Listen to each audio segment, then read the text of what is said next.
போகுமிடம் வெகு தூரம் இல்லை. மைக்கேல் கே ராஜா அவர் தான் இந்த படத்தை வந்து டைரக்ட் பண்ணியிருக்காரு. சிவகிலாரி அவர் வந்து இந்த படத்தை வந்து தயாரிச்சிருக்காரு. ரொம்ப புது ப்ரொடியூசரு, நல்ல படங்கள் பண்ணணும் அப்படின்னு வந்து முயற்சி பண்ணிக்கிட்டே இருக்கார் அப்படின்னு சொன்னாங்க.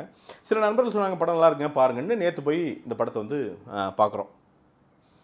ரொம்ப ஒரு மாதிரி ஜஸ்ட் ஒரு சிம்பிள் லைனுங்க.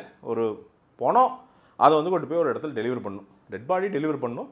அதை அந்த அமரர் ஊதி டிரைவர் வந்து விமல், அதில் வந்து கோ பேசஞ்சராக ஏறுறவர் கருணாஸ். இவ்வளோ தான் மேட்ரு. அப்புறம் அப்படியே படம் வந்து வளரும். ஒரு ஃபஸ்ட்டு ஆரம்பிக்கும் போது வந்து பார்த்தீங்கன்னா கருணாசனை பார்த்து விமல் கடுப்பாவார். அதே மாதிரி நீங்களும் கருணாசை பார்த்து கடுப்பாவீங்க. என்னடா இருந்தாலும் சும்மா பேசிக்கிட்டே இருக்கானே, எதுக்கா சும்மா தேவையில்லா டைலாக்லாம் பேசுகிறானே, இப்போ மொக்க போடுதே அப்படின்னு தோணிக்கிட்டே இருக்கும். பட் ஒன்ஸ் அந்த படம் ப்ராக்ரஸ் ஆக ஆக நீங்கள் வந்து பார்த்திங்கன்னா எப்படி விமலுக்கு வந்து கருணாஸை வந்து பிடிக்க ஆரம்பிக்குதோ அதே மாதிரி நமக்கு கருணாஸையும் விமலையும் அந்த காம்போ வந்து கொஞ்சம் கொஞ்சமாக பிடிக்க ஆரம்பிக்கும். ஒரு பாயிண்டில் ரெண்டு பேருக்கும் ரெக்க விரிக்கும். அது என்ன அப்படிங்கிறது படத்தை போய் பாருங்கள், உங்களுக்கு புரியும். மனித மாண்பை மைக்கேல் கே ராஜா அவ்வளோ பியூட்டிஃபுல்லாக எந்த ஒரு ஜட்ஜ்மெண்ட்டும் இல்லாமல், மனுஷங்க நம்ம வந்து அன்பு செலுத்துறதுக்கெல்லாம் வந்து கண்டிஷன்ஸ் இருக்கக்கூடாது அப்படிங்கிற அடிநாதம் தான் இந்த படம். பேசிக் இதுதான் படம். அண்ட் இன்னொன்று, எப்போ ஒருத்தன் அப்படி எந்த நிபந்தனையுமே இல்லாமல் ஒருத்தன் வந்து அன்பு செலுத்துகிறானோ, அடுத்தவர்களுக்காண்டி வந்து யோசிக்கிறானோ, அவனை இந்த உலகம் ஏதோ ஒரு பாயிண்டில் பெருசாக கொண்டாடி தீத்துரும் அப்படிங்கிற ஒரு விஷயத்தை வந்து எடுத்துகிட்டு வந்து வைக்கிறாரு.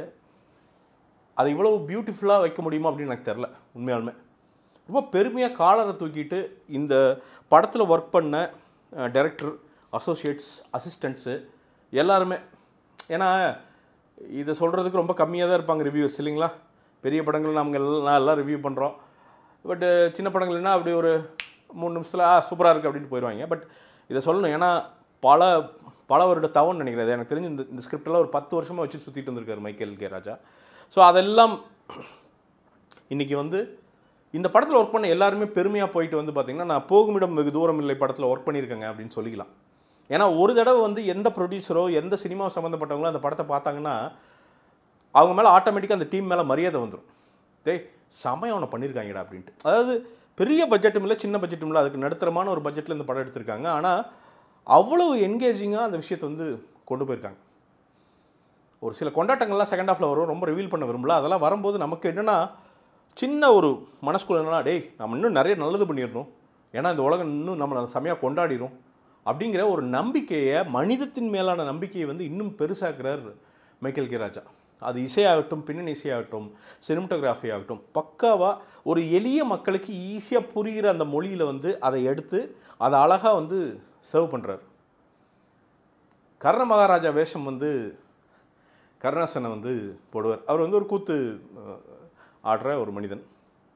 அது ஏன் அப்படிங்கிறது வந்து பார்த்திங்கன்னா, நீங்கள் இந்த படம் ப்ரோக்ரஸ் ஆக ஆக அதில் உள்ளே இருக்கிற அந்த கனெக்ஷன்ஸ் எல்லாம் இருக்குல்ல, இந்த நல்லது கெட்டது, சனியன் பீடை பிடிச்சது இப்படின்லாம் சொல்லிகிட்டு இருக்கோம்ல, அதையெல்லாம் எக்ஸ்பிளைன் பண்ணியிருக்கிற விதம்.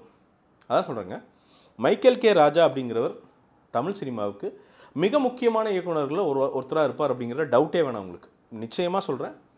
இந்த படம் நீங்கள் அதாங்க எல்லோரும் பெரிய படம் பார்த்துருவோம். டைம் இருந்தால் ப்ளீஸ் போய் பாருங்கள், உங்கள் ஃபேமிலியோடு போய் பாருங்கள். வெளில வரும்போது மனசை நிறச்சி விட்டு தான் அந்த படம் உங்களை வெளியே விடும்.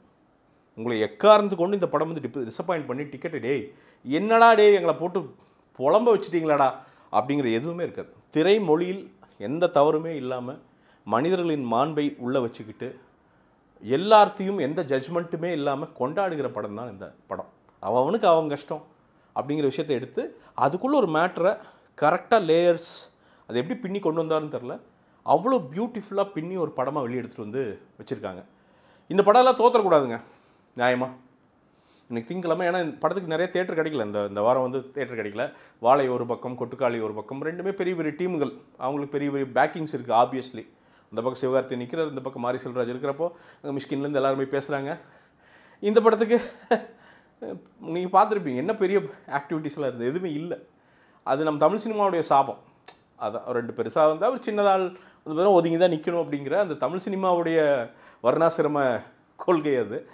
பட் அதில் இந்த கொள்கைகள்லாம் வந்து பார்த்தீங்கன்னா இந்த நல்ல படம் வந்து டிசப்பியர் ஆகக்கூடாது அப்படின்னு நான் நினைக்கிறேன். போங்க, டிக்கெட் வாங்கி போய் உக்காந்து பாருங்கள். பார்க்குறப்போ ஏன்னா நான் நிறைய அதை திருப்பி சொல்கிறேன், ரிவீல் பண்ணிடலாம் ரொம்ப ஈஸியாக, அதை பண்ண விரும்பலை. அந்த எக்ஸ்பீரியன்ஸை புதுசாக நீங்கள் கொண்டு வாங்க. பியூட்டிஃபுல்லான ஒரு விஷயத்த உள்ளே வந்து அப்படி பூ மாதிரி வச்சுருக்காரு. ஸோ இந்த மொத்த டீமுக்கும் வந்து வாழ்த்துக்கள். எங்களுக்கு இப்படி ஒரு படம் கொடுத்ததுக்கு ரொம்ப நன்றி.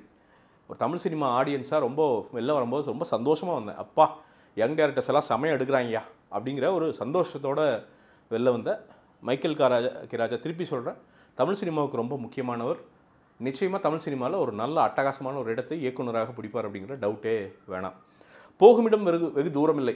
இந்த படத்திற்கு என்னுடைய மார்க் அப்படிங்கிறது கண்டிப்பாக 100க்கு வந்து 90 மார்க்குகள் வந்து தருவேன். அந்த 90 மார்க்குகளுக்கு எல்லா தகுதியும் உள்ள படம் தான் இந்த போகுமிடம் வெகு தூரம் இல்லை.